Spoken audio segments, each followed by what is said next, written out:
A millionaire widower tested his girlfriend by hiding to see how she treated the housekeeper with her twin babies. What he discovered shocked him, and his decision changed everything forever. A story that will touch your heart. Subscribe, leave a like, and comment where you are watching from. The muffled sound of Charlotte's high heels echoed across the Carrara marble floor of the mansion in Beverly Hills as she descended the curved staircase that dominated the entrance hall.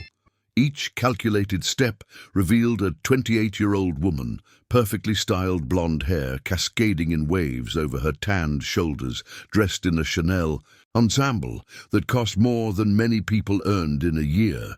Her green eyes, accentuated by impeccable makeup, carried that expression of superiority she had perfected over 6 months of dating Ryan Mitchell. From the top of the staircase, Ryan watched every movement of his girlfriend with an attention she interpreted as admiration, but which was, in fact, pure analysis. At 35, the real estate entrepreneur had learned the painful way to distinguish social masks from genuine feelings. Tall at 6'1", with brown hair always slicked back and dark eyes that seemed to read people like financial spreadsheets, Ryan bore the weight of a responsibility that had changed his life forever, raising twin babies alone after losing his wife just over a year ago. "Ryan, darling, I'm going to take a stroll in the garden," announced Charlotte with that melodious voice she always used when she wanted something. "I need some fresh air before lunch." "Of course, love. I'll finish up some emails here in the office," Ryan replied, keeping a casual tone as he headed to the room that had a direct view of the backyard garden. What Charlotte didn't know was that this was no coincidence. 3 weeks earlier, Ryan had discreetly installed additional security cameras throughout the property and, more importantly, had begun systematically observing how his girlfriend behaved when she thought she was alone with Mrs. Smith, the housekeeper. The mansion's garden was a spectacle in itself. 3,000 square feet of meticulously planned green space, featuring an artificial lake at the center, a white gazebo in a Provençal style, and a complete kids area where the twins, Jack and Sophia, only 8 months old, spent their pleasant afternoons.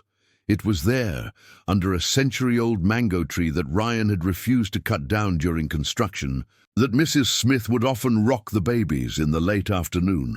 Mrs. Smith was 45 years old and bore the sun and time-marked face that told the story of a life dedicated to caring for others. Short, with grey hair always tied up in a simple bun, her calloused hands contrasted with the infinite delicacy with which she handled the babies. She was the exact opposite of everything Charlotte represented. Originally from Three Rivers, Pennsylvania, Mrs. Smith had arrived in Los Angeles 3 years ago with a cardboard suitcase and a letter of recommendation from a family that knew Ryan through business contacts. "Mrs. Smith is with those babies again," murmured Charlotte to herself, adjusting her Gucci bag on her shoulder as she walked toward the gazebo. She didn't know that Ryan had strategically positioned himself behind the office curtains, where he could hear and see the entire interaction. "Good afternoon, Mrs. Charlotte," greeted Mrs. Smith respectfully, rising from the bench where she had been rocking Sophia, while Jack played on the rug with colorful building blocks. "The babies were restless after their snack, so I brought them out for some fresh air." Charlotte observed the scene with an expression Ryan knew well. It was the same face she made when they passed through low-income neighborhoods on the way to their beach house in Cape May. A mix of discomfort and barely concealed disdain. "Mrs. Smith, I wanted to talk to you about a few things," said Charlotte, sitting on the edge of the bench but maintaining a calculated distance. "Ryan has been very stressed lately with work, and I think the house needs adjustments." "Adjustments, Ma'am?" Mrs. Smith asked, automatically rocking Sophia, who had begun to whimper. "Look, it's nothing personal, but I've noticed that the house has a very homey smell, you know. Beans, garlic, those things, and when we have important guests it gets a bit embarrassing," Charlotte said. examining her impeccably manicured nails as she spoke. "Maybe you could cook more sophisticated dishes?" Ryan felt his fist clench involuntarily. He loved the smell of the homemade food Mrs. Smith prepared. It was the only time the mansion felt like a home and not a showroom. I can try, yes, Mrs. Charlotte. I can learn new recipes," Mrs. Smith replied, her voice low, laden with a humility that reminded Ryan of his own grandmother. "And another thing," Charlotte continued, now looking directly at the twins as if they were misplaced furniture, "these babies make a lot of noise. When they cry too loudly, it disrupts things when we're entertaining. Is there any way to keep them more quiet?" Ryan's blood boiled. Jack and Sophia were babies. Babies cry. It was the most basic form of communication they had, and Charlotte was speaking as if they were poorly trained pets. "Mrs. Charlotte, they are still very small. They are only 8 months old. It's normal for them to cry when they are hungry, tired, or have colic," Mrs. Smith explained patiently, with the wisdom of someone who had raised her own daughter and cared for dozens of other children throughout her life. Was all Charlotte replied, but her gaze said much more. It was the look of someone who saw the children as obstacles to the life she had planned to have.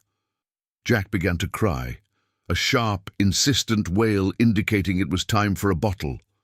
Mrs. Smith immediately stood up and took him in her arms, making those soft, comforting sounds that only mothers and experienced caregivers know how to make. "There, my dear." "Love, Grandma Smith is here," she murmured, rocking the baby against her chest. "Let's get your bottle, shall we?" "Grandma Smith?" Charlotte repeated, raising an eyebrow. "Do you call yourself their grandma?" "Yes. It's a term of endearment, dear. I didn't mean anything by it," Mrs. Smith stammered, clearly uncomfortable. "Look, Mrs. Smith, I think we need to set some boundaries here. You're an employee, not family. It's important to keep things professional, you know," Charlotte said, standing up and smoothing her dress. "And maybe it would be good to think about modernizing your presentation for when we have important guests." Ryan had to hold himself back from storming out of the office right then and confront Charlotte on the spot. The coldness with which she spoke to Mrs. Smith, the attempt to humiliate her and establish a hierarchy based on class prejudice, all revealed a side he suspected, but hoped he was wrong about. "Yes, ma'am," Mrs. Smith replied, lowering her eyes. "I'll take Jack inside. It's time for his bottle anyway." As Mrs. Smith walked away, carrying the crying baby and holding Sophia's little hand, Charlotte remained in the gazebo for a few minutes, fiddling with her phone. Ryan saw her typing a message quickly and couldn't help but notice the satisfied expression on her face. Later, when he discreetly checked Charlotte's phone, something he had started doing since his suspicions grew, he found the message she had sent to a friend. "I made it clear to the maid what her place is. Now it's just a matter of time before I convince Ryan to replace her with someone more suitable for our level. Kisses." That night, during dinner served by Mrs. Smith, a delicious mushroom risotto that Charlotte barely touched, claiming it was too heavy, Ryan observed every interaction between the two women. The maid served with her usual dedication, but there was something different in her eyes. A new sadness, an insecurity that hadn't been there before. When Mrs. Smith said goodbye to go to her back room where she lived, Ryan noticed she avoided looking directly at him. It was as if she was ashamed of something, questioning her own worth. "She's been acting strange lately, don't you think?" Charlotte commented casually, slicing a pear into perfect pieces. "Kind of odd." "Odd how?" Ryan asked, testing her. "I don't know, kind of inappropriate. Maybe it's time to think about someone more professional, a nanny with more training, you know?" Ryan chewed slowly, processing each word. It was exactly what he suspected Charlotte was plotting. getting rid of Mrs. Smith to take total control of the house and, consequently, his life. That night, after Charlotte fell asleep beside him, Ryan lay awake staring at the ceiling and planning. He needed more evidence. He had to be absolutely sure that his instincts were right before making any drastic decisions. What he didn't know yet was that Charlotte had her own plans, far more ambitious and calculating than he could imagine. And Mrs. Smith, innocent in the midst of that psychological war, would soon become the battlefield where each person's true character would be revealed. The test Ryan was about to devise would reveal not only who Charlotte really was, but also how far he was willing to go to protect those he loved. March brought the first rains of the autumn season, and with them, a subtle but noticeable change in the mansion's dynamics. Ryan had implemented his observation plan with the precision of a military strategist, installing discreet microphones in strategic points around the house and reorganizing his schedule to create more opportunities to catch Charlotte's true behavior. It was a rainy Thursday when the first truly revealing incident occurred. Ryan had supposedly left for a meeting at the office, but in reality he was parked 2 blocks from the mansion, monitoring the cameras on his phone. Charlotte, thinking she had the house all to herself and Mrs. Smith, finally showed her true face. "Mrs. Smith!" Charlotte shouted from the upper floor, her voice echoing through the house with an authority she never displayed in front of Ryan. "Come, up here now." Mrs. Smith was in the children's room, changing Sophia's diaper when she heard the call. With the girl in her arms, she quickly climbed the stairs to the master bedroom, where she found Charlotte standing in the center of the closet, surrounded by clothes scattered on the floor. "Look at this mess," Charlotte said, pointing to some pieces that had fallen from the hangers. "How do you let my closet get into this state? I pay to have a tidy house, not a storage room." "I'm sorry, Mrs. Charlotte, but I didn't touch anything here," Mrs. Smith replied calmly, rocking Sophia, who had started to whimper. "I only clean here when you ask, and I organized everything yesterday." "Are you implying that I made this mess?" Charlotte raised her voice, placing her hands on her hips. "Listen here, you ignorant. I will not accept this kind of disrespect in my own house." Ryan, watching everything on his phone, felt a cold rage rise in his chest. This was not Charlotte's house, and he knew his girlfriend well. She was messy by nature, leaving clothes all over the place, and then blaming others for the mess. "I didn't mean to disrespect, Mom. I was just explaining that I didn't touch anything here," Mrs. Smith insisted, her voice trembling slightly. "I can clean it up now, no problem." "Of course, you're going to clean it up. And another thing." Charlotte stepped closer to Mrs. Smith, invading her personal space in an intimidating manner. "Stop pretending to be a mother to these children. They have a father, and when I marry Ryan, they will have a real mother. You are just an employee, that's it." Sophia began to cry louder, clearly frightened by the aggressive tone. Mrs. Smith, automatically, began to rock her and make soft sounds to calm her, which only irritated Charlotte even more. "And stop with that act too. A child cries, it's normal. You don't need to keep making this drama all the time," said Charlotte, grabbing her phone and starting to type furiously. "Honestly, Ryan needs to hire someone more competent." Mrs. Smith bit her lower lip, a solitary tear rolling down her face as she continued to rock Sophia. She had raised her own daughter, Mary, practically alone.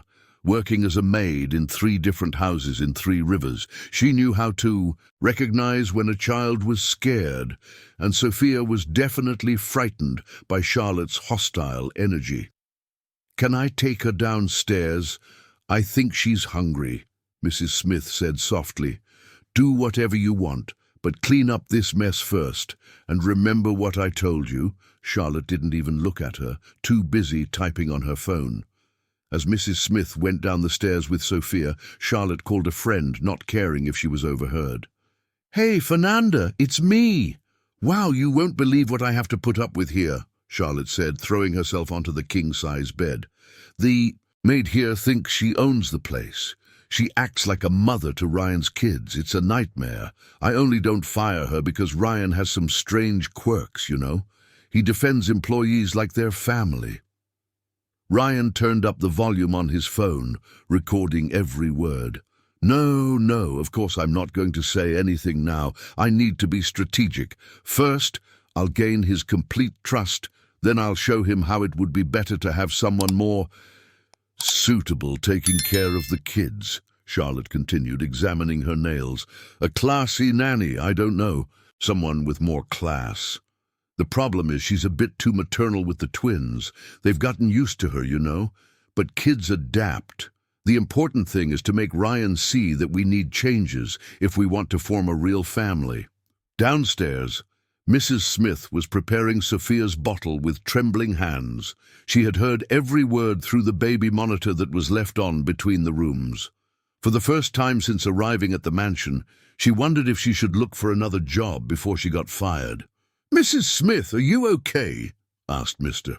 Johnson, the 60-year-old gardener who worked at the house twice a week and had become a friend over the years.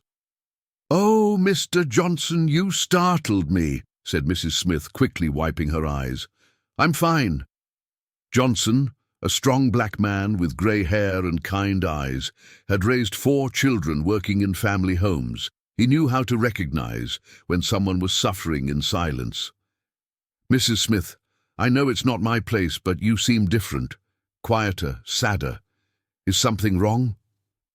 Mrs. Smith looked around, checking if she was alone, and then whispered, "The boss's girlfriend. She doesn't like me very much. I think she wants to fire me." "Why? You're the best employee this house has ever had. Boss Ryan loves you, and those kids don't even know what it's like to live without your care," said Johnson, indignant.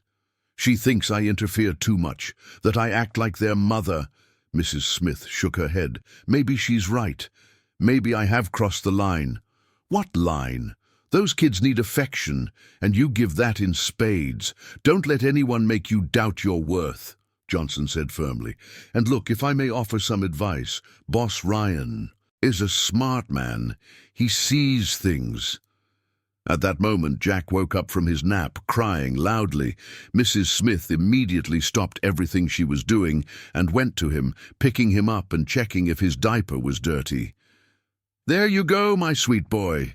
Mommy Smith is here," she murmured, automatically using the affectionate term she had always used. "Mommy Smith?" Charlotte had silently come down the stairs and was standing in the kitchen doorway, arms crossed, and a disapproving expression on her face. Mrs. Smith turned, her face red with embarrassment. "I'm sorry, Mrs. Charlotte, it's just a way of speaking. We've talked about this. You're not their mother. Stop confusing these kids," Charlotte said coldly. "And since we're on the subject, I think you're spoiling them too much. Every time they cry, you rush to them. That's not proper parenting." Johnson, who was watching from the service area, clenched his fists. In 40 years of working in family homes, he had never seen anyone treat a dedicated employee with such disrespect. "I just care for them with love, Mrs. Charlotte. That's how I've always done it," said Mrs. Smith, her voice barely audible. "Well, maybe it's in time to rethink those methods. Kids need discipline, not excessive pampering." Charlotte grabbed a bottle of water from the fridge and turned to leave. "Oh, and prepare something light for dinner. Nothing too spicy or greasy. Ryan needs to take better care of his diet."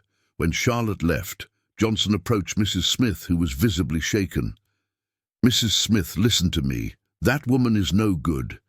Anyone who treats an employee like that has no character," he said quietly. "Don't let her shake your confidence. Your work here is worth gold." But Mrs. Smith was already planting seeds of doubt in herself. She began to question whether she was really being appropriate, whether she was forming inappropriate bonds with the children, whether her presence was hindering the formation of a new family. That night, when Ryan came home from work, He immediately noticed the change in Mrs. Smith's behavior. She avoided eye contact, answered his questions with monosyllables, and seemed nervous when he approached the kids. During dinner, a bland salad that Mrs. Smith had prepared following Charlotte's instructions, he observed the interaction between the two women.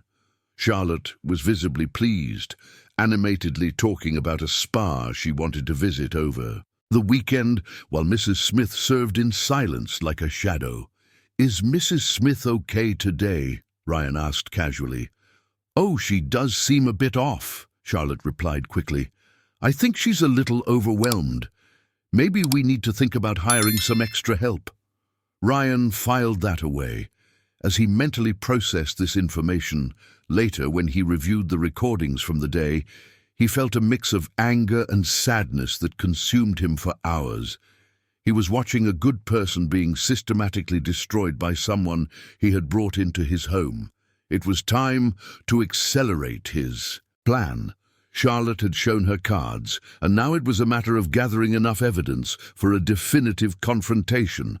What he didn't know was that Charlotte was also accelerating her own plans, and the battle for control of the house was just beginning. April arrived with an intensity that Ryan hadn't expected.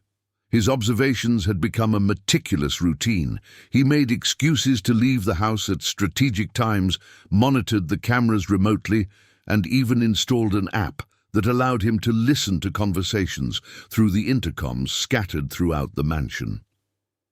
What he discovered each day left him more shocked by who Charlotte really was. It was a sunny Monday when Charlotte decided to take the next step in her silent campaign against Mrs. Smith. Ryan had supposedly left for a meeting with investors in Westwood, but he was actually parked at a nearby mall, watching everything through his phone. "Mrs. Smith, I need to talk to you," Charlotte said, appearing in the laundry room where Mrs. Smith was folding baby clothes. She was dressed in an Athleta workout set that cost more than the monthly salary of the housekeeper, her hair pulled back in a high ponytail that accentuated her angular features. "Of course, Miss Charlotte," Mrs. Smith replied, pausing her work and turning respectfully. "Look, I spoke with Ryan last night about some changes we need to make in the house," Charlotte began, casually sitting on the washing machine. "He's concerned about expenses. You know how it is. The economy isn't easy for anyone." Mrs. Smith nodded, not understanding where Charlotte was going with this. "And one of the things we discussed was optimizing the functioning of the house. You've been working here for 3 years, right?" Charlotte continued, examining her immaculate nails. "Yes, ma'am. It will be 3 years in May," Mrs. Smith confirmed. "Exactly. 3 years is a long time. The kids were newborns when you arrived. Now they're older, more independent. Perhaps it's time to rethink the needs of the household." Mrs. Smith's heart raced. She recognized this type of conversation. She had been through it in other homes where she had worked. "Are you letting me go?" she asked directly, her voice coming out stronger than she expected. No, nothing like that," Charlotte said quickly, but Ryan, watching everything, noticed the subtle smile she hid. "It's just that maybe we can redistribute responsibilities. For example, you could focus solely on cleaning the house, and we could hire a specialized nanny for the kids." "But the kids know me. They feel safe with me," Mrs. Smith said, her voice starting to tremble. "I've taken care of them since they were born." "Exactly for that reason." Charlotte stood up, adopting a more authoritative posture. "You've become too involved. You've formed bonds that aren't professional. Jack and Sophia need to get used to other people. They can't become dependent on a housekeeper." Ryan, in the car, clenched his fists so tightly that his knuckles turned white. Charlotte was using exactly the arguments he feared most, turning the genuine love Mrs. Smith had for the children into something negative. "I just want what's best for them," Mrs. Smith whispered. "Of course you do.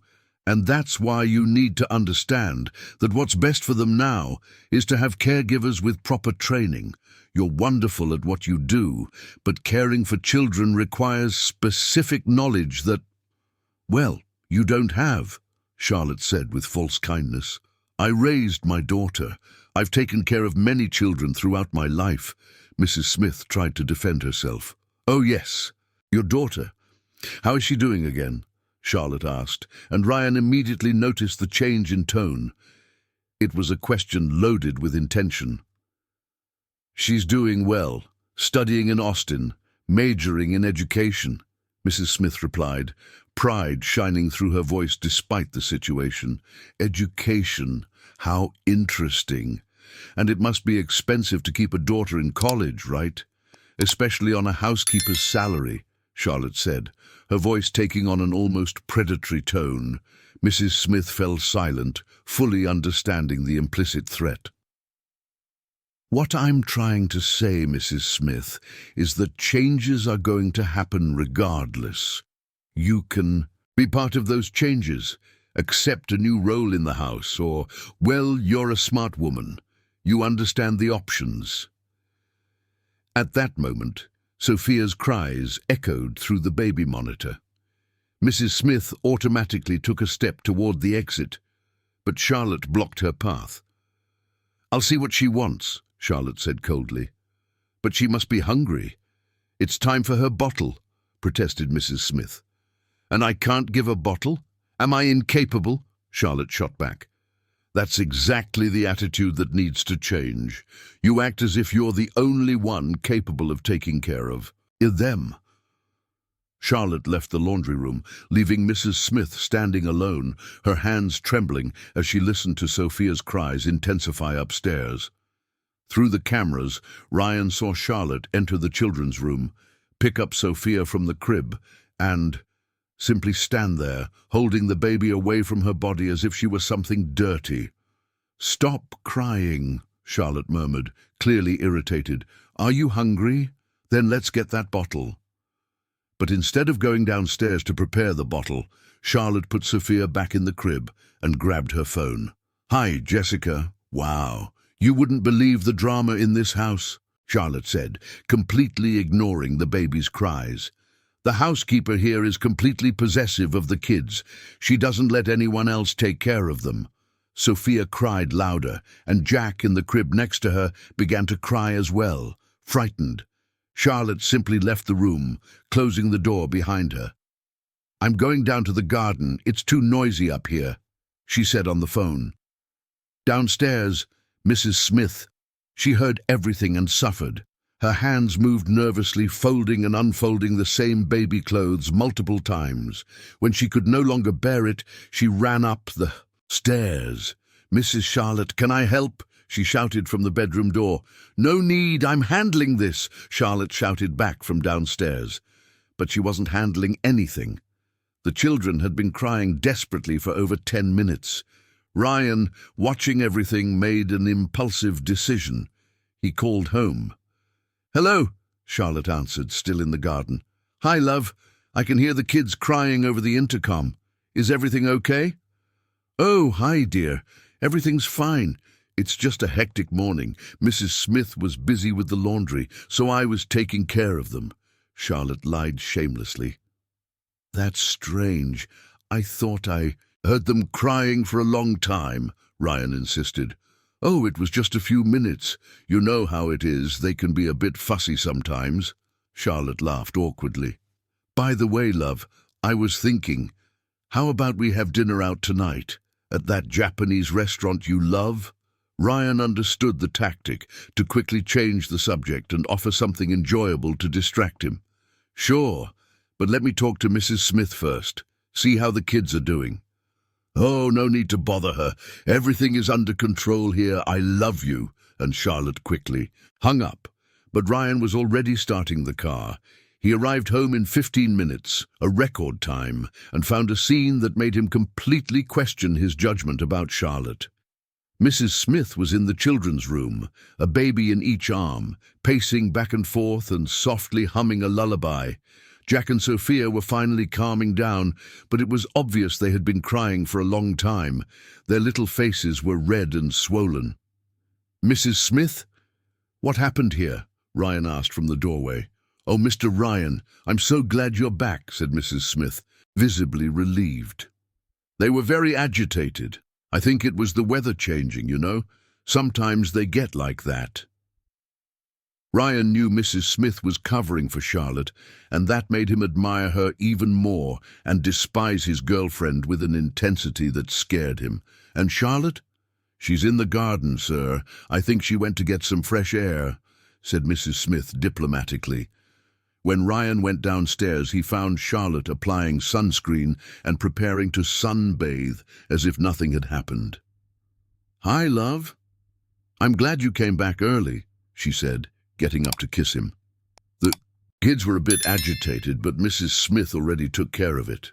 "Agitated about what?" Ryan asked, studying her face. "I don't know, just kid stuff. Maybe it's time to think about a more structured routine for them, don't you think? With specialized professionals," Charlotte said, casually planting the seed she wanted. That night, after dinner at the Japanese restaurant, where Charlotte spent 2 hours talking about the need to modernize the house and professionalize the care of the children, Ryan made a definitive decision. It was time to test Charlotte more directly. He had enough evidence of her cruelty towards Mrs. Smith, but he needed to know how far her greed and deceit would go. The plan he began to formulate that night would change everything, but first he needed to protect Mrs. Smith from the campaign of psychological terror that Charlotte had initiated. The war was declared, even if only one side knew it. May arrived with persistent rain that seemed to reflect the tense atmosphere that had settled in the mansion. Ryan had made a decision that would change everything. It was time to implement a definitive test that would reveal Charlotte's true character. But before that, he needed an honest conversation with Mrs. Smith. It was a Thursday afternoon when Ryan created the perfect opportunity. He told Charlotte that he would be going to a 2-hour meeting with potential Chinese investors, a commitment she loved because it meant possible million-dollar deals. In reality, he parked at the end of the street and walked back, entering through the back door that led directly to the service area. "Mrs. Smith?" he called softly, finding her in the kitchen preparing dinner while the twins slept in the double stroller beside her. "Mr. Ryan!" She jumped, almost dropping the pot she was holding. "I thought you had left." "I came back because I need to talk to you. Can you sit for a minute?" he said, pulling a chair from the breakfast table. Mrs. Smith hesitated, wiped her hands on her apron, and sat on the edge of the chair, visibly uncomfortable. In 3 years of working there, they had never had an intimate conversation, only daily instructions about the children and the house. "Mrs. Smith, I'm going to be direct with you because I trust the person you are," Ryan began, watching her calloused hands move. Nervously. "I've noticed you've been different, sadder, quieter, and I have an idea of what might be happening." Mrs. Smith's eyes filled with tears that she tried to hide, looking down. "I don't know what you're talking about," she murmured. "Mrs. Smith, look at me," Ryan said gently. When she raised her eyes, he saw all the pain she was carrying. "Has Charlotte been treating you poorly?" The silence that followed was more eloquent than any confession. Mrs. Smith began to cry softly, covering her face with her hands. She said I interfere too much with the children, that I'm not professional enough," Mrs. Smith said between sobs. "Maybe she's right. Maybe I have crossed the line." "What line?" Ryan asked, feeling anger rise within him. "Mrs. Smith, you care for my children as if they were your own grandchildren. You were the first person they saw when they opened their eyes. You were the one who comforted them through all the tough nights. How can that be wrong?" "But Mrs. Charlotte said they need someone with more education, more training." Mrs. Smith wiped her face with the sleeve of her simple blouse. "And she will be their mother. When you two get married, it's natural that... Please choose who takes care of her children." Ryan felt as if he had been punched in the stomach. Charlotte had manipulated Mrs. Smith in such a way that the victim was defending her tormentor. "Mrs. Smith, listen carefully to what I'm going to say. My children do not have a mother. They have a nanny who loves them, and that is the greatest gift I could wish for them," Ryan said firmly. "Charlotte is my girlfriend, not their mother. And if I ever decide to marry again, it will be with someone who values and respects those who were already part of our family." "You're not going to marry her?" Mrs. Smith asked, surprised. "That will depend on a few things I'm discovering about her," Ryan said cryptically. "But tell me one thing. Would you like to continue working here? Being honest with me?" "More than anything in life," Mrs. Smith replied without hesitation. "These babies are my reason for living. I wake up every day thinking about taking care of them, watching them grow up healthy and happy. I know I'm not their mother, but I love them as if they were." "And your daughter, how is she?" Ryan asked, remembering Charlotte's veiled threats. "Emily is in her 3rd semester of education. She's my pride," Mrs. Smith said, her face lighting up for the first time in the conversation. "I dream of seeing her graduate, working with children as she always wanted." "How long until she graduates?" 2.5 years, Mr. Ryan." Ryan nodded, absorbing the information. Then he stood up and placed a paternal hand on Mrs. Smith's shoulder. "Mrs. Smith, I'm going to ask you to do something very important. Continue being exactly who you've always been with my children. Keep loving them, taking care of them, singing to them, and if anyone says that's wrong, tell me immediately. Is that okay?" "Yes, sir," Mrs. Smith said, still confused but visibly relieved. "And one more thing.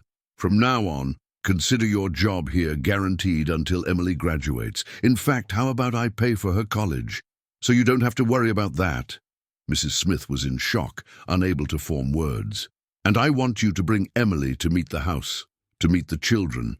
Maybe during the holidays she can come spend some time here," Ryan continued. "After all, if she's going to work with children, what better place to train than here?" "Mr. Ryan, I don't know what to say," Mrs. Smith stammered. "Say nothing. Just keep being the wonderful person you've always been," Ryan said. "Oh, and Mrs. Smith, everything we talked about here stays between us for now, okay?" At that moment they heard the sound of the key in the front door. Charlotte had returned from a massage session at the spa. "I went out the back door and came back in the front," Ryan whispered quickly to Mrs. Smith. "Remember, keep being yourself." When Charlotte entered the kitchen minutes later, she found Ryan tasting the food Mrs. Smith was preparing. That smells delicious." "What is it?" he asked, hugging Charlotte from behind. "Mrs. Smith was making that pot roast you love," Charlotte replied, but Ryan noticed the barely concealed irritation in her voice. "Perfect. I was dying for Mrs. Smith's home-cooked meals," Ryan said intentionally, watching Charlotte's reaction. "Honey, don't you think we should give Mrs. Smith a raise? She works so hard." "A raise?" Charlotte almost choked. "But Ryan, you said the other day that you were worried about the household expenses." Ryan had never said that, and all 3 people in the kitchen knew it. It was the first test. "Did I? I don't remember. On the contrary, business is going very well. In fact, I'm thinking of making some changes to the house, maybe renovating Mrs. Smith's room so her daughter can come visit," Ryan said casually, watching Charlotte turn visibly pale. "Her daughter? Here?" Charlotte asked, her mask of sympathy slipping momentarily. "Why not? Mrs. Smith is practically family, and her daughter is studying education. She could even help with the kids," Ryan said, pretending not to notice Charlotte's look of horror. That night, Charlotte barely touched her food during dinner and was strangely quiet. Ryan could practically hear the plans being restructured in her mind. After Mrs. Smith retired to her room, Charlotte finally exploded. "Ryan, we need to have a serious talk about some things," she said, sitting on the edge of the bed while he pretended to read emails on his tablet. "Sure, honey. About what?" "About Mrs. Smith and this idea of bringing her daughter here," Charlotte crossed her arms. "Don't you think we're creating inappropriate bonds?" "Inappropriate how?" Ryan asked innocently. "Well, Ryan, she's an employee. We can't treat staff like family. It creates confusion, especially for the kids," Charlotte said, revealing exactly what Ryan expected to hear. "But Mrs. Smith takes such good care of the twins." "That's exactly the problem," Charlotte exploded. "She cares too much. Jack and Sophia are becoming dependent on her. What if she leaves? What if something happens to her? The kids will be traumatized." Ryan pretended to consider the argument when he was actually mentally recording every word to use against her later. "You're right," he said slowly. "Maybe it's better if we think of alternatives." The triumphant smile Charlotte tried to hide didn't escape Ryan's notice. She thought she had won, when in fact she was digging her own grave. "What kind of alternatives?" she asked, trying to sound casual. "Well, we could hire a trained nanny, like you suggested. Someone more professional," Ryan said, watching Charlotte's eyes light up with satisfaction. "Exactly. Someone with a nursing or education degree. Who knows how to handle children more scientifically, not just instinctively," Charlotte said, animated for the first time in days. "And Mrs. Smith? Well, she could continue with the house cleaning. It's what she's always done best anyway," Charlotte said, unaware of the cruelty of her words. Ryan nodded thoughtfully, as Ryan was really considering the idea. "You know, that makes sense. I'll start looking for candidates tomorrow," he lied. Charlotte lay down next to him that night, happier than she had been in weeks, believing she had managed to manipulate him into making the decision she wanted. What she didn't know was that Ryan had just confirmed his worst suspicions about her character, and now it was time for phase 2 of his plan, to test how far his girlfriend's greed and deceit would go. The test he was about to implement would reveal not only if Charlotte was with him for the money, but also how she would react when she thought he was losing everything. The trap was set. It remained to be seen if Charlotte would be clever enough to notice or too greedy to resist. June arrived with a dry chill that seemed to foreshadow the storms to come. Ryan had spent 2 weeks meticulously crafting the test that would reveal Charlotte's true nature. It would be risky, emotionally draining, and potentially devastating, but he needed to be absolutely sure before making any definitive decisions about his family's future. On Monday, June 3rd, Ryan initiated the first phase of his plan. During breakfast, while Mrs. Smith fed the twins fruit puree and Charlotte checked Instagram on her phone, he let slip the first hint. "Honey, we might have to cancel that trip to Cape May at the end of the month," Ryan said casually, pretending to read emails on his tablet. Charlotte immediately looked up. The trip to Cape May had been her 6-month anniversary gift, 5 days in one of the most expensive suites, something she had posted on all her social media before it even happened. "Cancel? Why?" she asked, putting her phone down. "Some complications with the business. Nothing serious, but I need to stay in New York to sort some things out," Ryan lied, watching every micro-expression on her face. "What kind of complications?" Charlotte insisted, and Ryan noticed it wasn't concern for his well-being, but rather anxiety about her plans. "Problems with a big investment I made earlier this year. The project isn't yielding what we expected," Ryan said, introducing the first element of a fabricated financial crisis. Mrs. Smith, who was cleaning little Sophia's face, sensed the tension in the air and discreetly retreated to the kitchen, taking the kids with her. "But it's just a temporary complication, right? A matter of a few weeks?" Charlotte asked, trying to keep her tone casual. "I hope so," Ryan replied somberly, "but you know how the real estate market is. Sometimes things take longer to resolve than we'd like." During the following week, Ryan implemented small signs of financial difficulty. He cancelled the housekeeper who came twice a week to save money, swapped the French wine they usually drank for a simpler domestic one, and began making comments about tightening the belt and rethinking priorities. Charlotte initially tried to be understanding. "Sweetheart, you know I can help with some things. I have a little savings set aside," she offered on Thursday, during a notably simpler dinner that Mrs. Smith had prepared. Ryan almost choked. He knew exactly what Charlotte's savings were. About $15,000 she had managed to save, working as a personal shopper for wealthy women, a job she had abandoned as soon as they started dating. "Thank you, love, but I'll manage to sort this out on my own," Ryan said, touching her hand with false gratitude. In the second week of June, Ryan escalated the test. During dinner at their favorite restaurant, which he had deliberately chosen for being expensive, he ordered the simplest dish on the menu and skipped the appetizer and dessert. "Honey, aren't you going to order that lobster you always get?" Charlotte asked, clearly uncomfortable. "No, I'm trying to save," Ryan said, pretending to study the menu prices with concern. "You know how it is. I need to cut expenses everywhere." Charlotte ordered a Caesar salad, a dish which cost $80, but Ryan noticed she checked the price 3 times before deciding.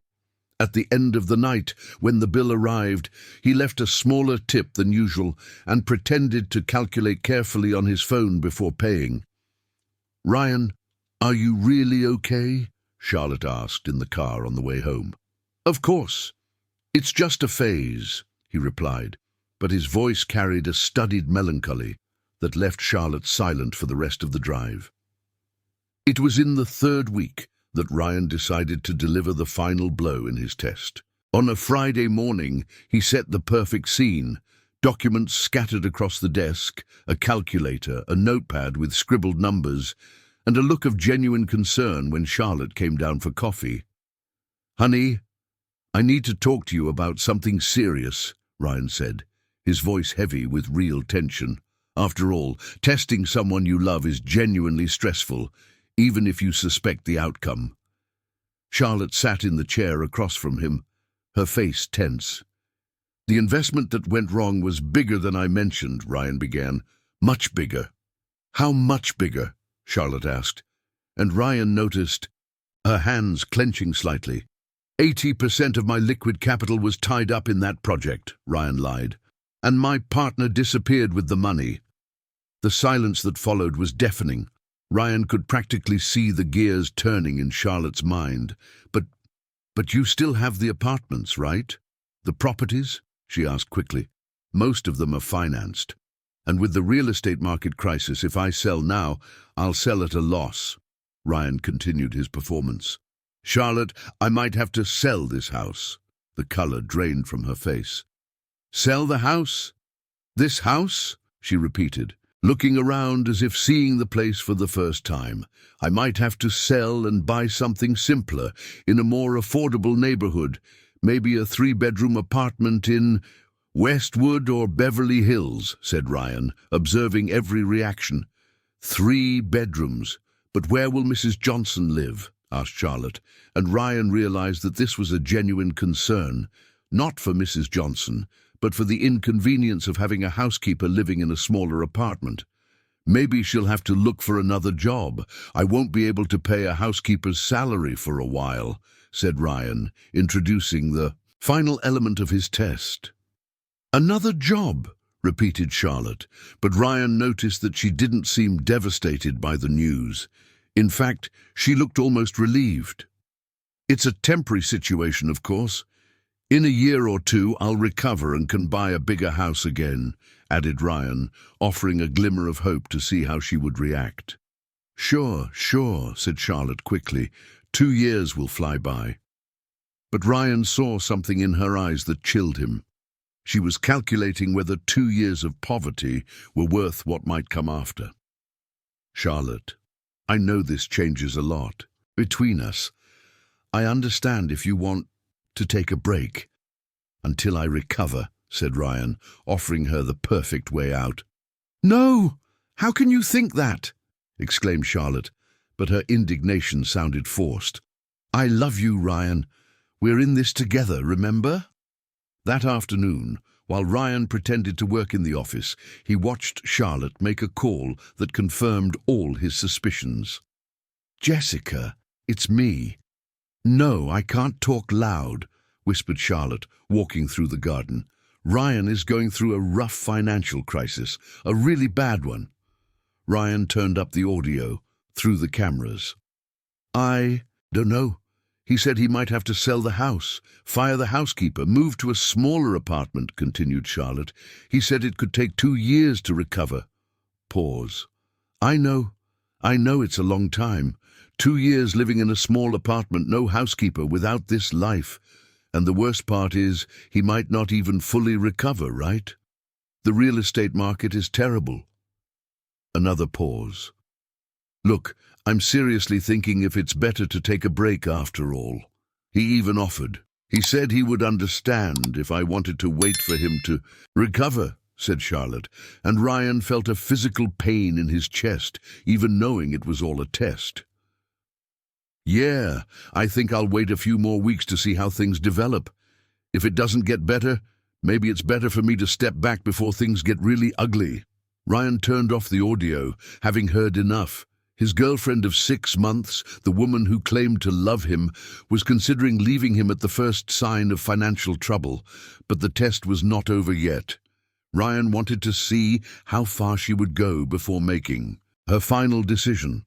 That night, during dinner, a simple meal of rice, beans and steak that Mrs. Johnson had prepared, Charlotte was visibly uncomfortable.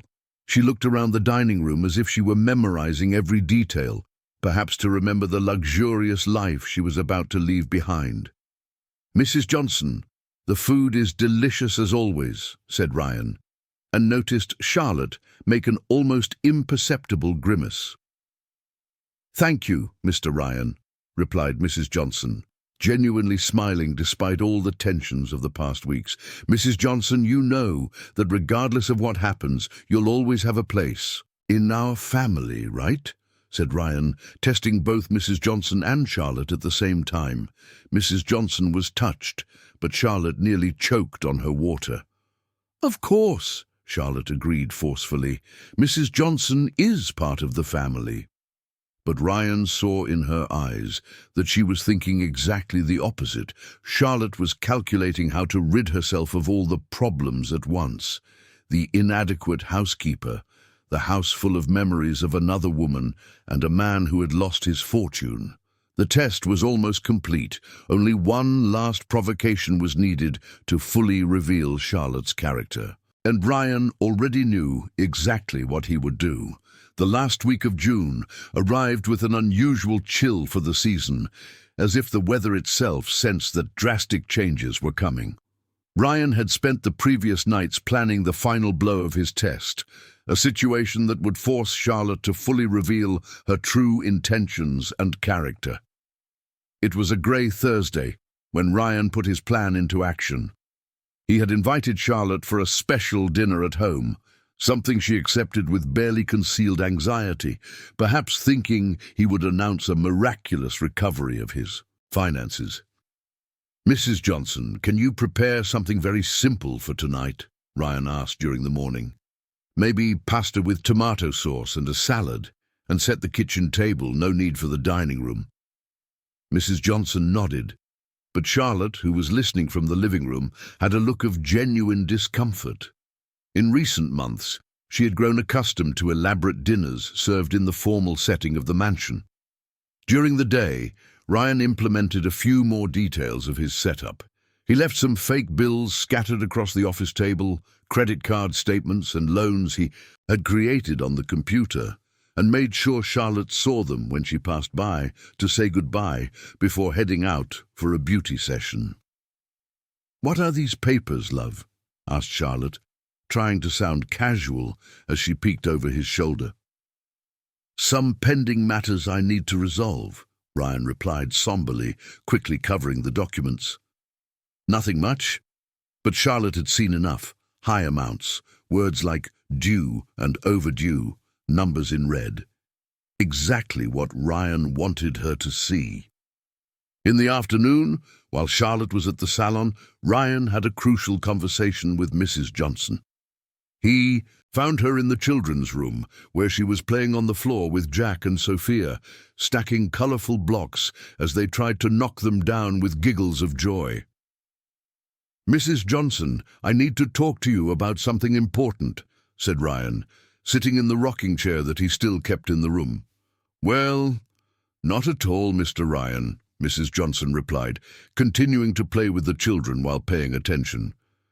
"You know I've never had serious financial problems, right?" Ryan began carefully.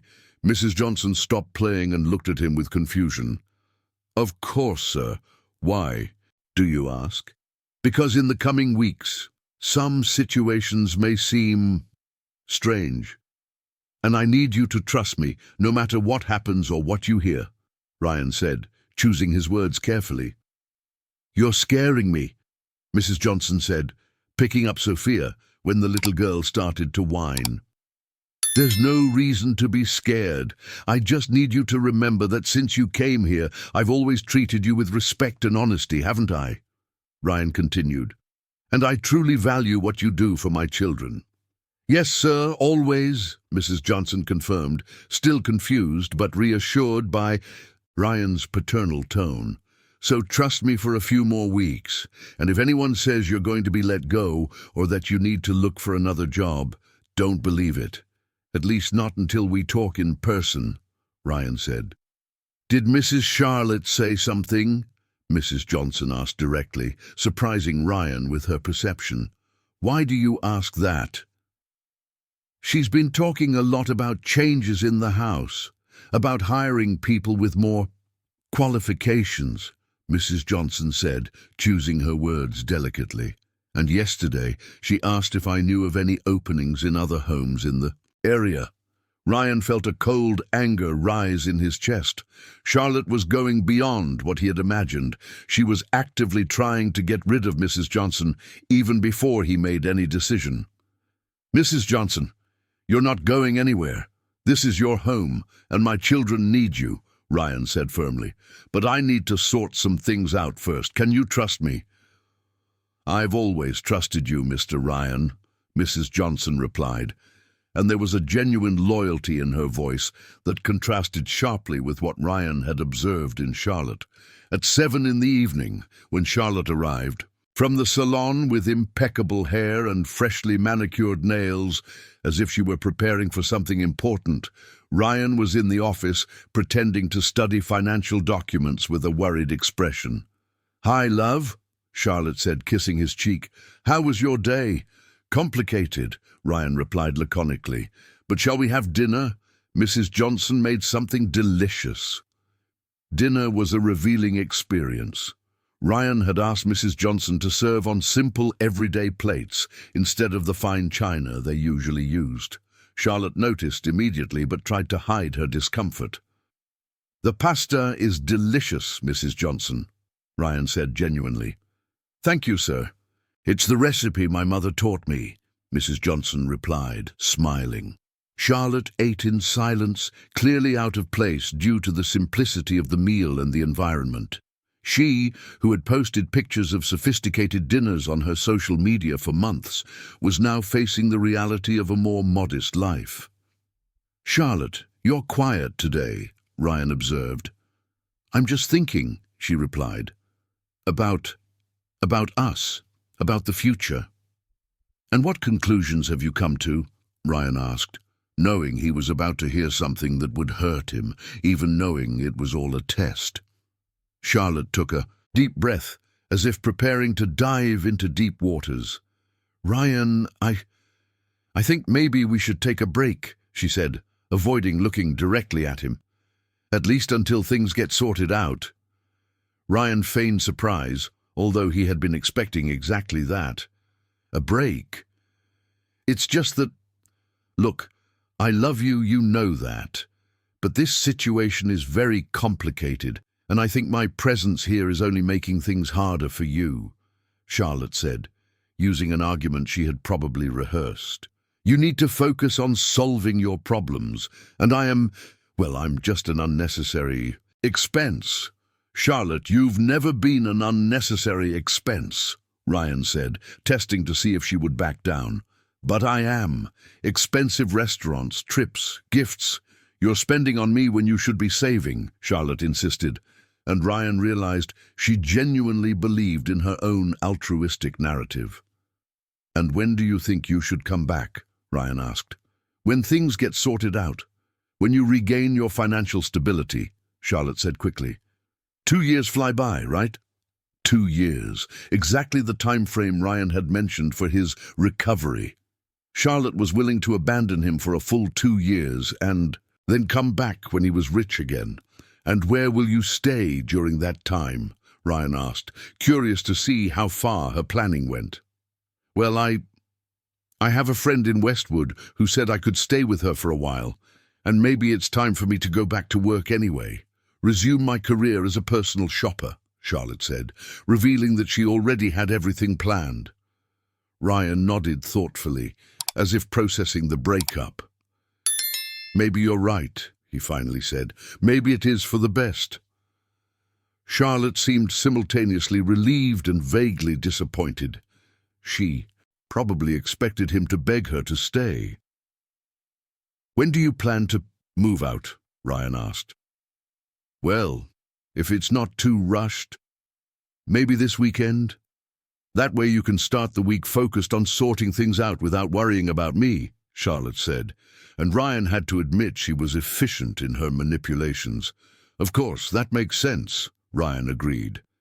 That night, after Mrs. Johnson had retired to her room with the children already asleep, Charlotte made a call that Ryan monitored through the microphones. "Jessica, it's me, yeah.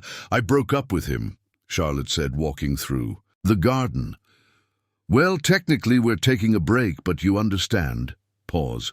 "No, he took it well. I think deep down he knows it's for the best for both of us right now," Charlotte continued. "Can I stay at your apartment for a while, just until he recovers, or I find someone else?" Another pause.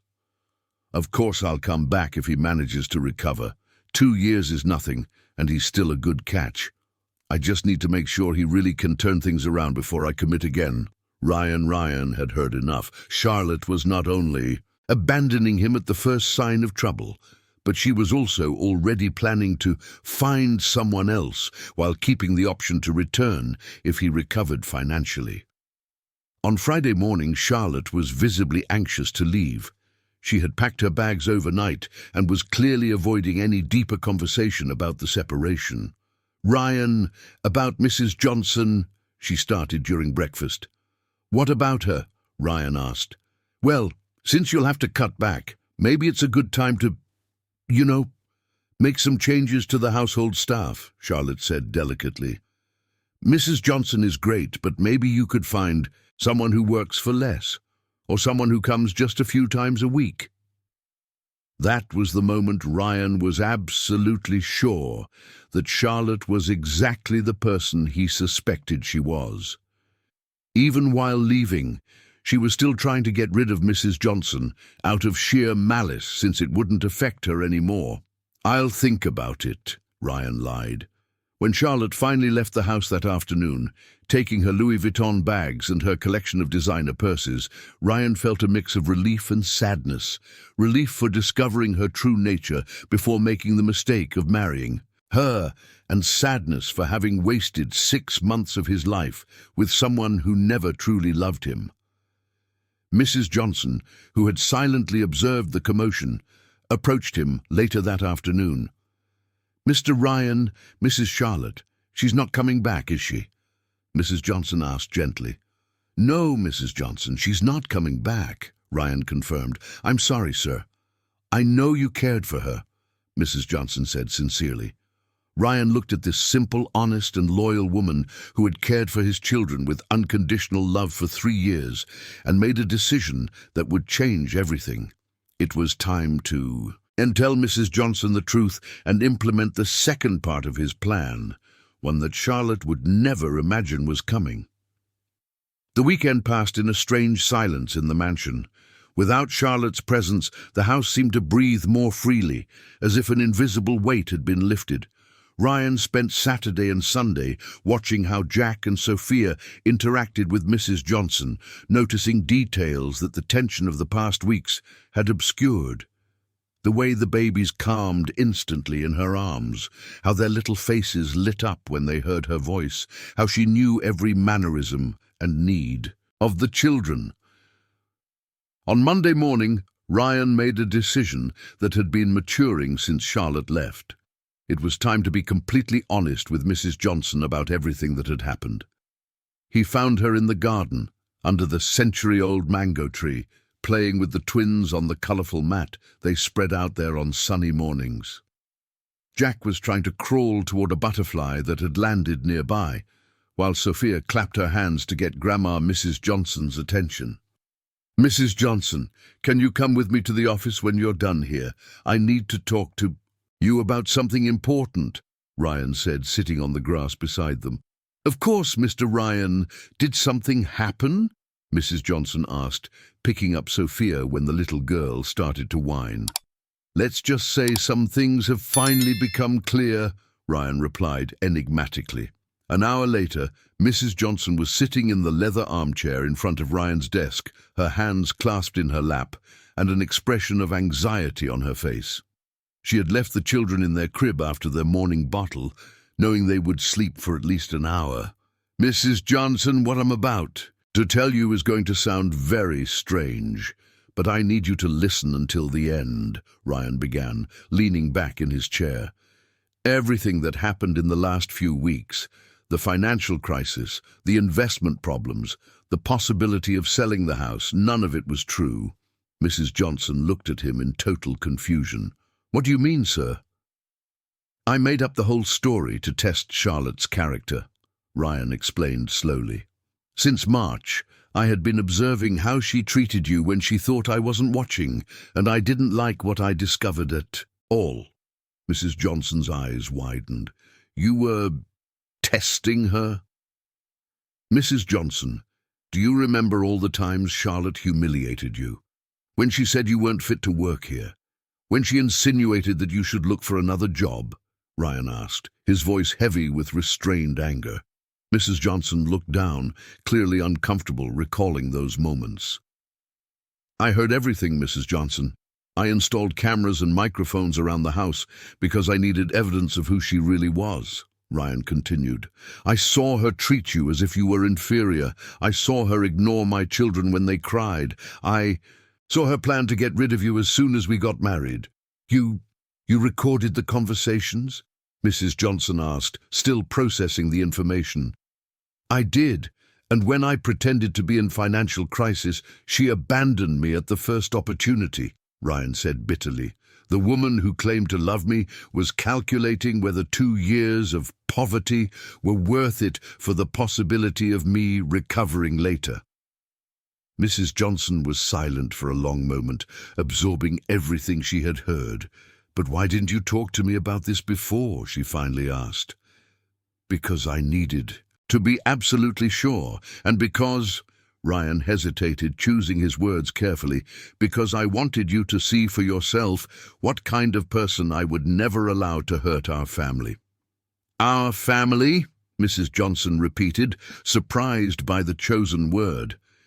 "Mrs. Johnson, you have been taking care of my children for 3 years. You've seen them take their first steps, say their first words, face their first fevers. You are more family to them than anyone else in the world besides me," Ryan said sincerely, "and anyone who comes into our lives needs to respect that." Mrs. Johnson began to cry, not out of sadness, but out of relief and gratitude. I thought I was going to lose everything, that I would have to leave the kids," she sobbed. "When Mrs. Charlotte said those things, I was afraid you would agree with her." "Never," Ryan said firmly. "Mrs. Johnson, I want to make you a proposal." "What kind of proposal?" she asked, wiping her eyes with the back of her hand. Ryan stood up and walked to the window that overlooked the garden, where he could see the colourful rug still spread out under the mango tree. "I want you to move into the master suite in the back, the one with its own bathroom and adjoining sitting room," Ryan began. and I want to bring Emily to live here with us while she finishes college." Mrs. Johnson was speechless. "In addition, I want to promote you from housekeeper to house manager, with a corresponding salary, of course, and when Emily graduates, if she wants, she can work here as a nanny for the kids," Ryan continued. "Mr. Ryan, I don't know what to say," Mrs. Johnson stammered. "Don't say anything yet, let me finish," Ryan said, returning to his chair. "Mrs. Johnson, I don't want any more employees here. I want family. People who love my children and are loyal not out of obligation, but out of genuine affection." "But what if you remarry?" Mrs. Johnson asked. "The new wife might not like these arrangements." "If I remarry, it will be with someone who understands that you and Emily are part of the package," Ryan said with determination. "Any woman who doesn't accept that is not the right person to be the mother of my children." Mrs. Johnson was silent for a few minutes, processing everything she had heard. "Can I ask a question, Mr. Ryan?" she finally said. "Of course. Do you still have feelings for Mrs. Charlotte?" The question caught Ryan off guard. He reflected for a moment before answering. "Mrs. Johnson, I fell in love with a mask, with the person Charlotte pretended to be when she wanted to impress me," he said honestly. "The real woman who mistreated you and ignored my children. I have despised that person since the first moment I truly met her." "And do you think I was right to test her that way?" Ryan asked, revealing an insecurity that Mrs. Johnson had never seen in him. Mrs. Johnson thought carefully before responding. "Mr. Ryan, you have 2 babies to protect. If you hadn't discovered who she really was now, you might have found out later after being married, with older children who would suffer even more," Mrs. Johnson said wisely. "I think you were brave." At that moment, the sound of Sophia's crying echoed through the baby monitor. "Can I go see her?" Mrs. Johnson asked, getting up. "Mrs. Johnson," Ryan said before she left, "do you accept my proposal?" Mrs. Johnson turned, her eyes shining with emotion. "I accept, Mr. Ryan, and thank you for considering me family." As Mrs. Johnson left to tend to Sophia, Ryan sat alone in the office, reflecting on everything that had happened. He had lost a girlfriend, but discovered the true value of the family he already had. He had tested a person's character and confirmed his worst suspicions, but he had also reaffirmed his faith in the goodness of others. He picked up his phone and dialed a number he had saved for months. "Hello, Emily? This is Ryan Mitchell, your mother's boss. It's okay, dear. Look, I would like to make you a proposal. How about coming to spend the holidays here in Pennsylvania? Your mother has some very good news to share." From the children's room, the melodious sound of Mrs. Johnson singing a lullaby mixed with the giggles of Jack and Sophia reached him. It was the sound of a real family, built on love and trust, not on appearances and interest. Ryan smiled for the first time in weeks. There was one more step in his plan to complete, one that would make it very clear to Charlotte that her bridges were definitely burned. But that could wait. For now, he just wanted to enjoy the peace of having his home free of falsehood and filled with genuine love. The true family was finally complete. 2 weeks had passed since Charlotte left the mansion, and the change in the atmosphere of the house was palpable. Emily had arrived from Austin the previous Tuesday, a 21-year-old young woman with curly hair like her mother's, intelligent eyes, and a smile that lit up any room. The resemblance in character to Mrs. Johnson was striking, the same genuine kindness, the same natural dedication to the children, the same humility that did not confuse itself with servitude. Ryan watched from the office window as 3 generations played in the garden. Mrs. Johnson was pushing Sophia on the baby swing he had had installed, while Emily helped Jack take his first hesitant steps on the soft grass. The children's laughter echoed across the property, creating a soundtrack of joy that the house had not known for months. "Mr. Ryan?" Mrs. Johnson appeared at the office door, still wearing the apron she insisted on keeping, despite her new position as house manager. "Do you have a minute?" "Of course, Mrs. Johnson. Come in, have a seat," Ryan said, pointing to the familiar armchair. "It's about Emily," Mrs. Johnson began, her nervous hands fiddling with the hem of her apron. "She's a bit worried that she might be a burden, that you might regret offering all of this." Ryan smiled. It was exactly the kind of concern a family member would have, always thinking of others before herself. "Mrs. Johnson, tell Emily that not only is she not a burden, but she is a blessing," Ryan said sincerely. "Just yesterday I saw her explaining the colors of the building blocks to Jack with a patience that any trained teacher would envy. She is a natural teacher." "She has always been like that with the children," Mrs. Johnson said with maternal pride. "Since she was little, she took care of her cousins, inventing educational games. And how is she adjusting to life in Pennsylvania?" "Well, sir, yesterday she told me she never imagined there could be a house where boss and employee are treated like family." Mrs. Johnson hesitated before continuing. "Actually, she asked me something that got me thinking." "What question?"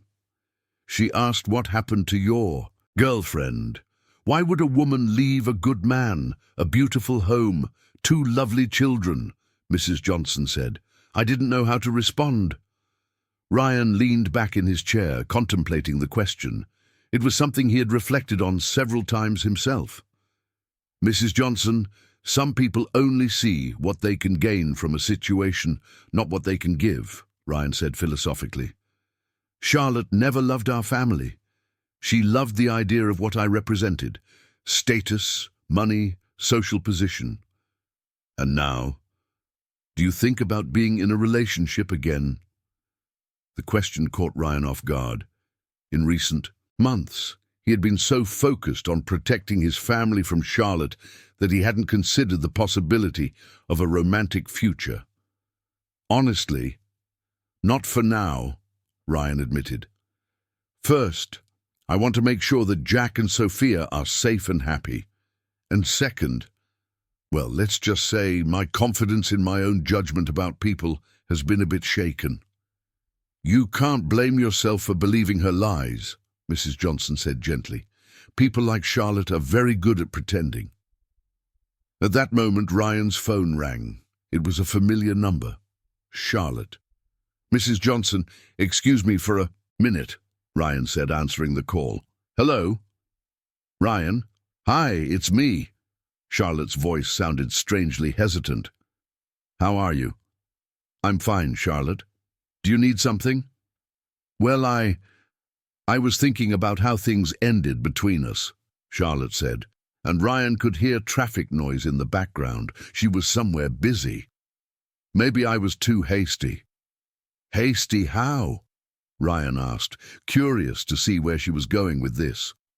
"In leaving like that, leaving you alone with all the problems," Charlotte said, using the sweet tone he knew all too well. "I talked to some people and they made me see that maybe I should have stayed to support you." Ryan almost laughed. He could imagine exactly what kind of people, probably friends who had seen other wealthy men bounce back from financial crises and marry women who supported them through tough times. "That's an interesting reflection," Ryan said neutrally. "And I heard you let Mrs. Johnson go," Charlotte continued, revealing that she was being informed about the house by someone. "Let her go? Who told you that?" Ryan asked, genuinely surprised. "A friend who knows the gardener said she hasn't seen her at the house this week," Charlotte explained. "And I thought maybe you really need to save money and I could come back to help with the kids, temporarily until you recover." Ryan immediately understood the plan. Charlotte thought he had gotten rid of Mrs. Johnson, exactly what she always wanted, and now saw an opportunity to return as the savior who would take care of the kids in exchange for future financial security. "Charlotte, I need to clarify something. I didn't let Mrs. Johnson go," Ryan said. "No, but then actually I promoted her. She is now the housekeeper living in the main guest room, And she brought her daughter to live with us too, Ryan said, observing the shocked silence on the other end of the line.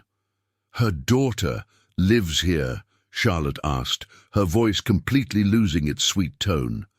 Emily is an exceptional young woman. She's finishing her degree in education and helps with Jack and Sophia when she's not studying, Ryan continued cheerfully. The kids love her. Ryan, don't you think you're mixing things up too much? Boss and employee have to keep a certain distance, Charlotte said, revealing that her class prejudices remained intact. Funny, you never seemed to mind when I treated you like family, Ryan remarked with irony. But this is different. I was your girlfriend, Charlotte protested. Was you? Ryan asked. Because a real girlfriend wouldn't have abandoned me at the first sign of financial difficulty. The silence that followed was eloquent.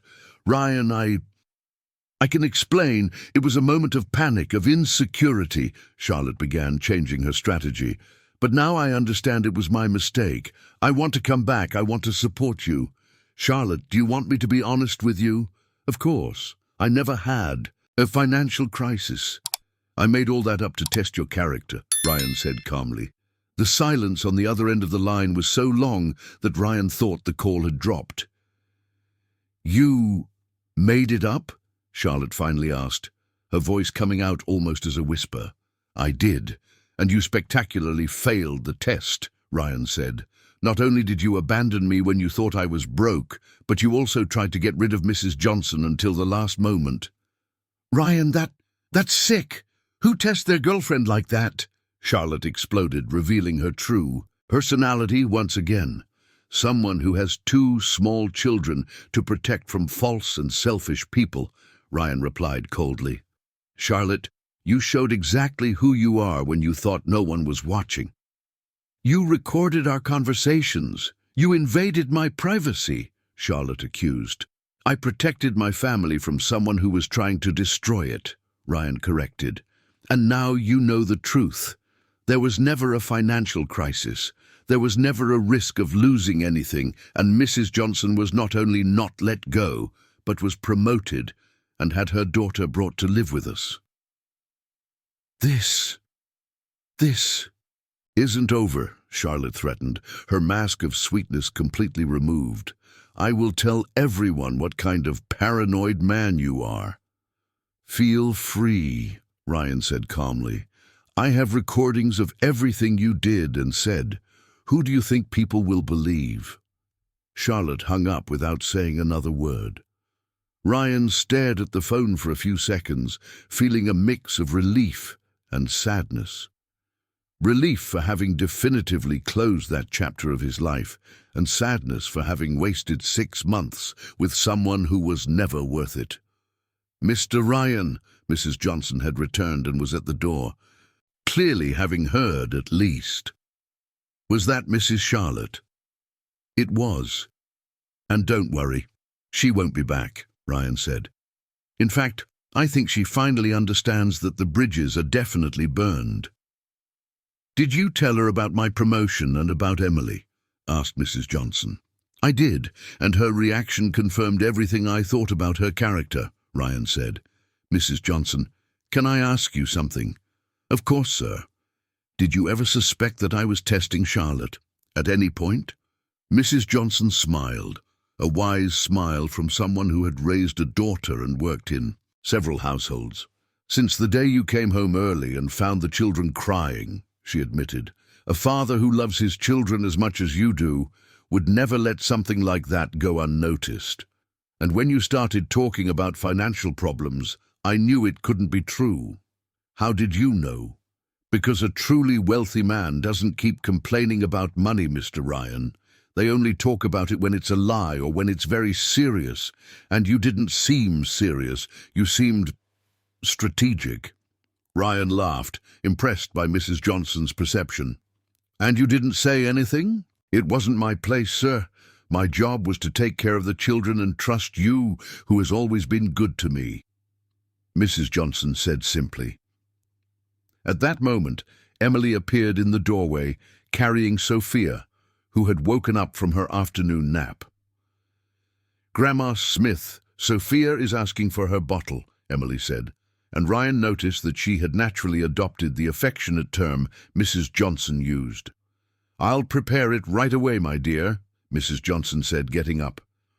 "Mrs. Johnson, one last thing," Ryan said. "Don't take any more calls from Charlotte. If she shows up, here, call security. That phase of our lives is over."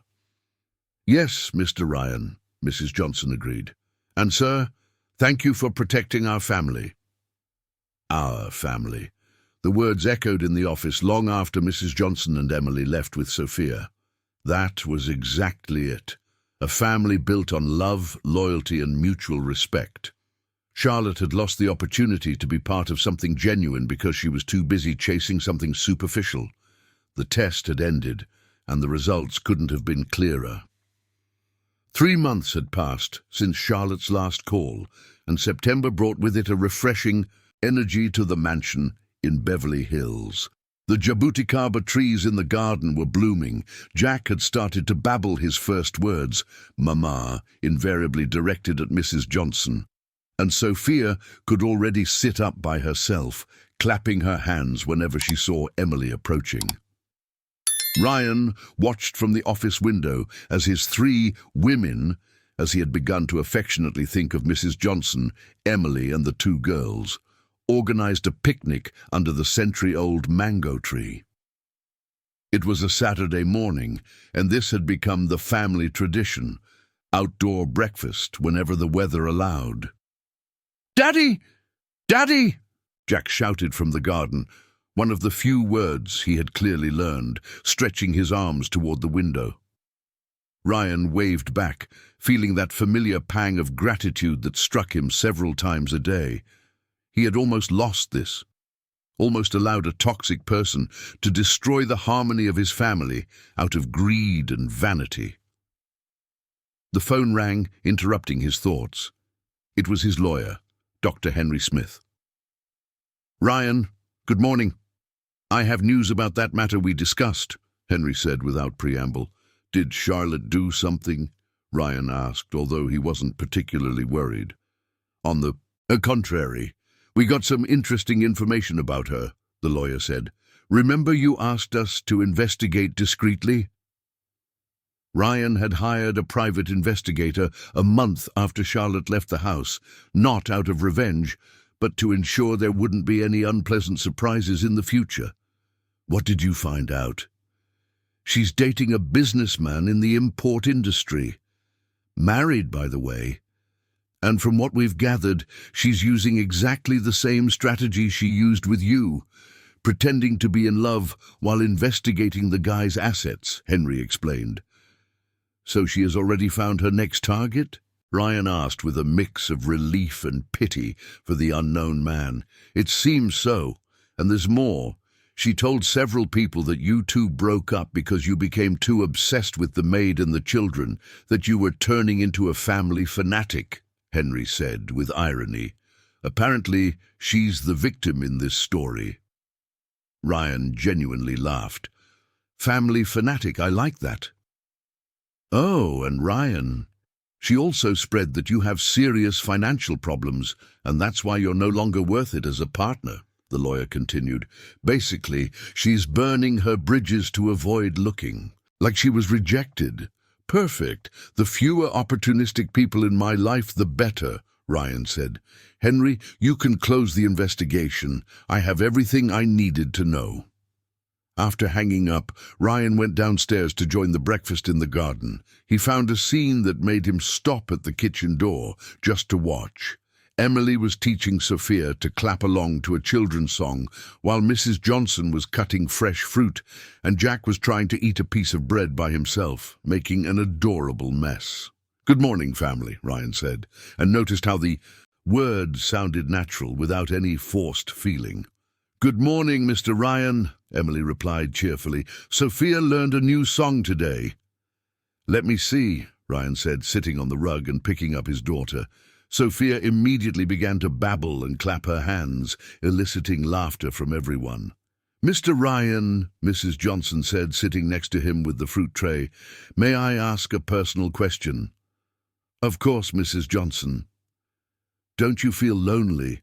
I mean, Adult to adult? Mrs. Johnson asked delicately. Not that we aren't enough, but... The question revealed the genuine concern Mrs. Johnson had for his well-being. Ryan thought for a moment before answering. Mrs. Johnson, I'll be honest. Sometimes, yes, I do feel lonely in that sense, Ryan admitted. But I prefer to be alone and happy than accompanied and unhappy. And besides, you all three fill my life in a way I didn't expect. But what if the right person came along? Mrs. Smith gently insisted. If the right person comes along, someone who loves my children as I do, who respects our family as it is, who values people like you, then yes, I would be open, Ryan said honestly. But I'm not going to go looking, and anyone who enters our lives will have to understand that you are part of the package. Emily, who had been listening to the conversation while playing with Jack, spoke up. Mr. Ryan, may I share my opinion? Of course, Emily. Any woman who can't see the wonderful man you are doesn't deserve to be part of this family, Emily said with the frankness of her 21 years. And anyone who has a problem with Mrs. Smith and me is automatically disqualified. Ryan smiled, touched by the young woman's loyalty.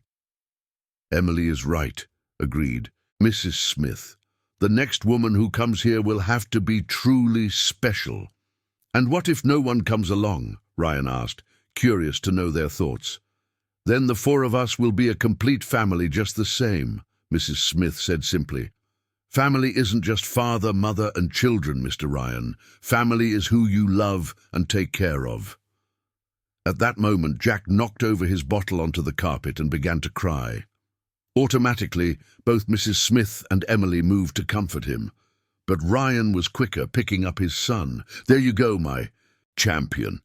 It was just an accident, Ryan murmured, gently rocking Jack. Shall we get another bottle?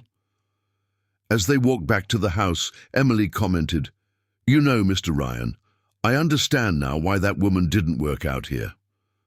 Why's that? Ryan asked, intrigued. Because she wanted to be the center of everything, and in this house, the center is the children. Everything revolves around Jack and Sophia's well-being, Emily explained with impressive maturity. She couldn't accept that she wasn't the number one priority. Ryan stopped walking, impressed by the young woman's insight. Emily, you're 21 years old and just made an analysis that many psychologists would take months to reach, he said, amazed. It's because I grew up watching my mom work in family homes, Emily explained. I learned to observe people, to understand family dynamics, and I can tell you one thing. This is the healthiest family I've ever seen. That afternoon, Ryan made an important decision. He gathered Mrs. Smith and Emily in the living room while the children napped. Ladies, I want to propose something to you, he began. I'm thinking of making some important changes. What kind of changes? Mrs. Smith asked, always direct. I want Mrs. Smith to be the legal guardian of the children in case something happens to me, Ryan said, and I want Emily to be included in my will as a beneficiary. Mr. Ryan, protested Mrs. Smith, that's too much. Mrs. Smith, who else would I trust with my children? Who knows them better, who loves them more, who would care for them exactly as I would want? Ryan asked rhetorically. And Emily, you're finishing your degree in education and have a bright future ahead. I want to make sure you're financially secure. But Mr. Ryan, we already receive so much from you, Emily began. You give much more than you receive, Ryan interrupted. You give love, loyalty, dedication, joy. You've turned this house into a real home. And what if you get married? Your wife might not like these decisions, Mrs. Smith pointed out practically. If I marry, it will be someone who understands that you are my chosen family and that these decisions are non-negotiable, Ryan said firmly. That night, after Mrs. Smith and Emily retired to their rooms and the children slept peacefully in their cribs, Ryan sat in the garden under the mango tree where so many important revelations had taken place in recent months. He thought about Charlotte and wondered if she was happy with her choices. Probably yes, at least temporarily, until she encountered the next obstacle or opportunity.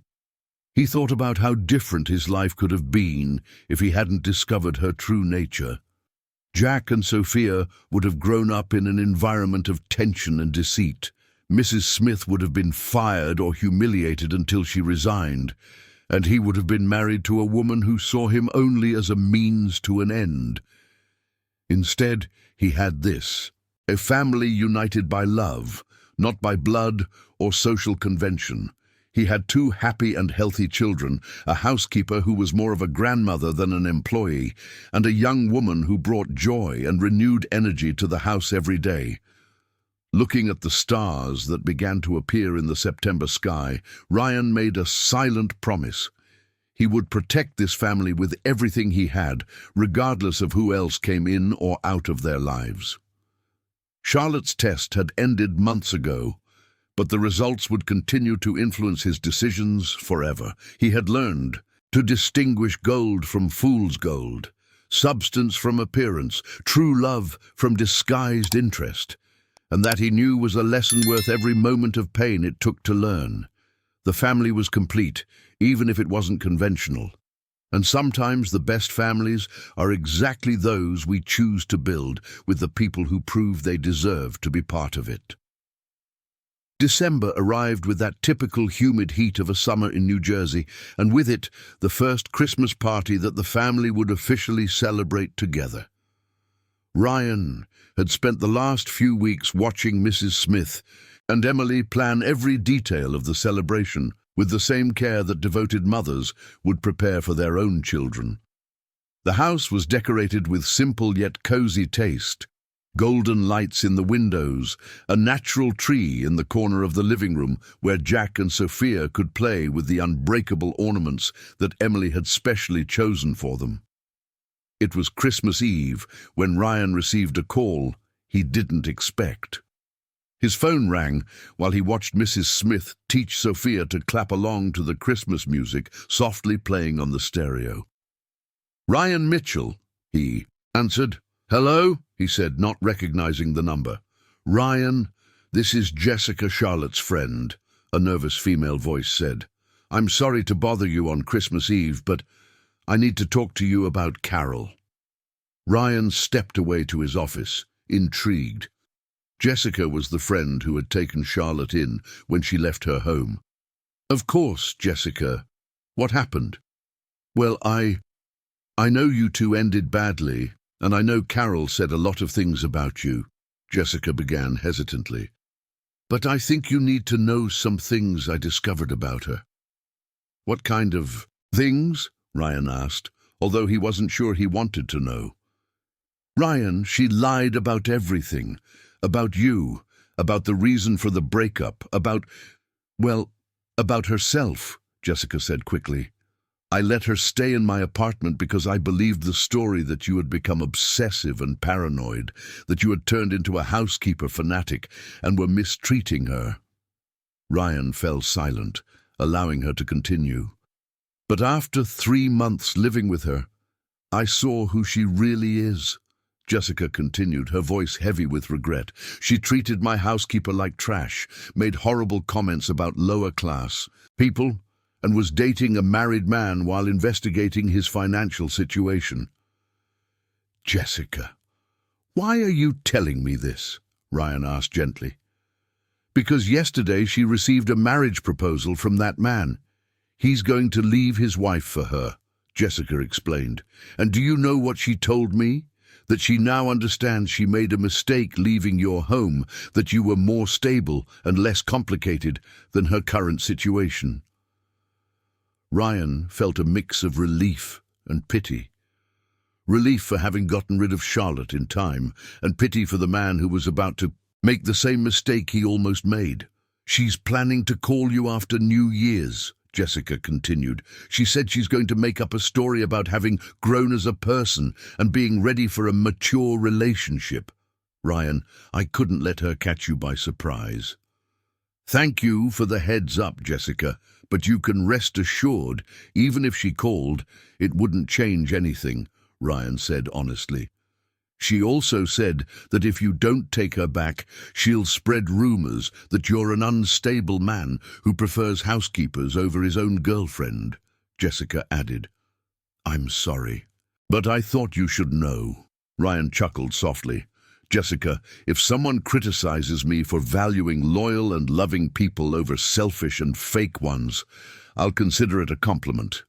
Are you really happy without her? Jessica asked, surprised by his calmness.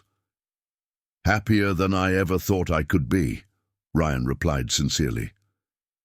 Jessica, can I give you some advice? Don't let Charlotte use your kindness for too long. She'll end up hurting you too. After he hung up, Ryan stood in the office for a few minutes, processing the call. Then he smiled and shook his head.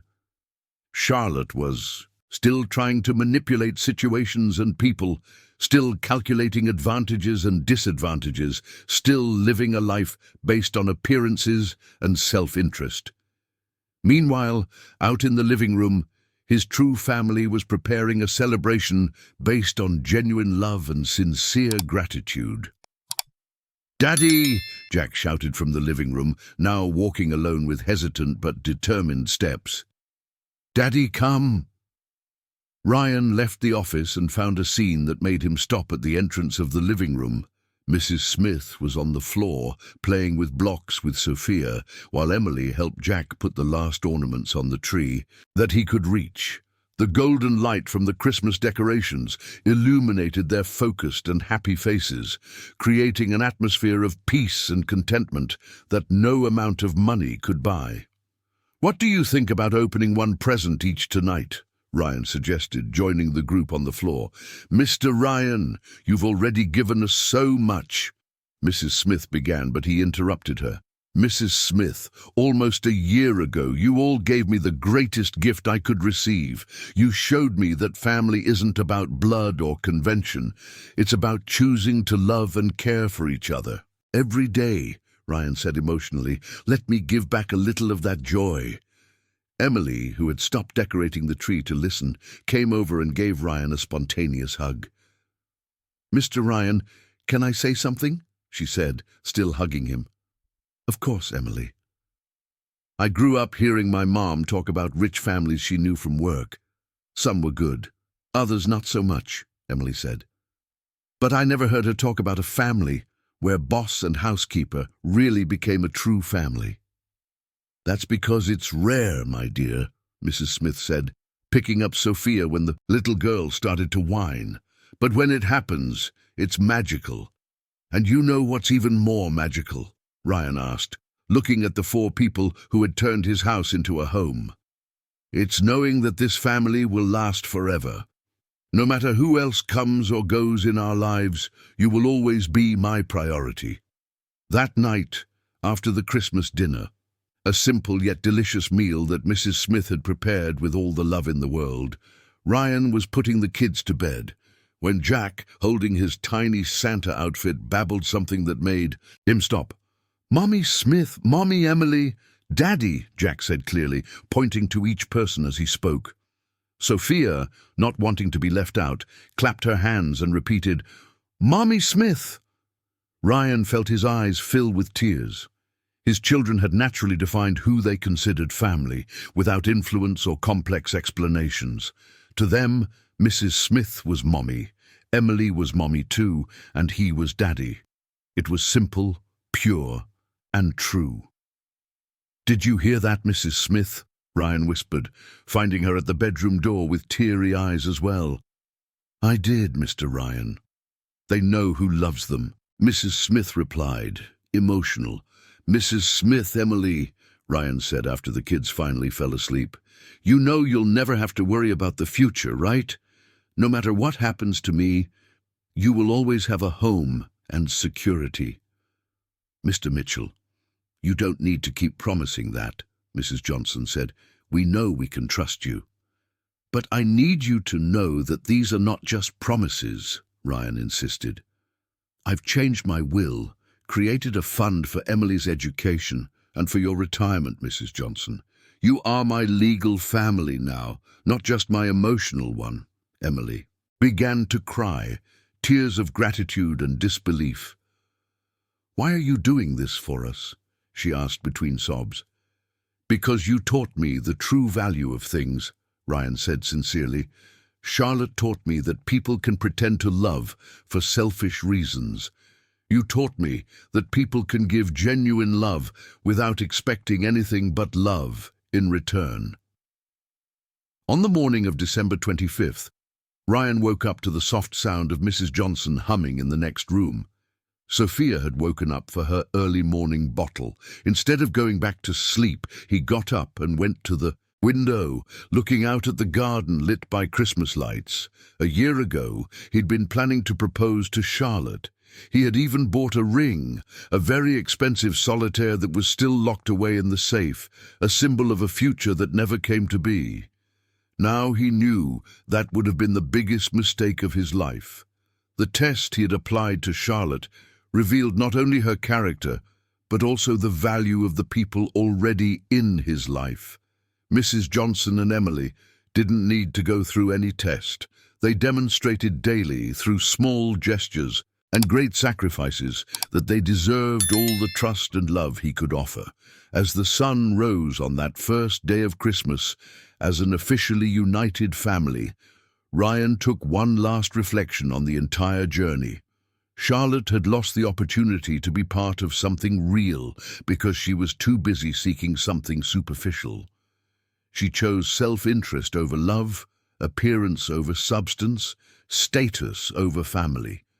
The consequences of her choices would follow her for the rest of her life, always seeking the next target, always calculating advantages, always living in fear of losing what she never truly possessed: genuine love. Meanwhile, Ryan had gained something that no amount of money could buy: a family built on true love, unwavering loyalty, and mutual gratitude. The test had ended months ago, but its results would echo throughout his life. Ryan had learned to distinguish true gold from cheap jewelry, and that lesson would guide him forever. As Mrs. Johnson and Emily prepared the Christmas morning coffee and Jack and Sophia woke up with giggles of joy, Ryan knew with absolute certainty that he had made the right choices. The family he had chosen to build with love was infinitely more valuable than any relationship based on self-interest. And that, he knew, was the true meaning of wealth.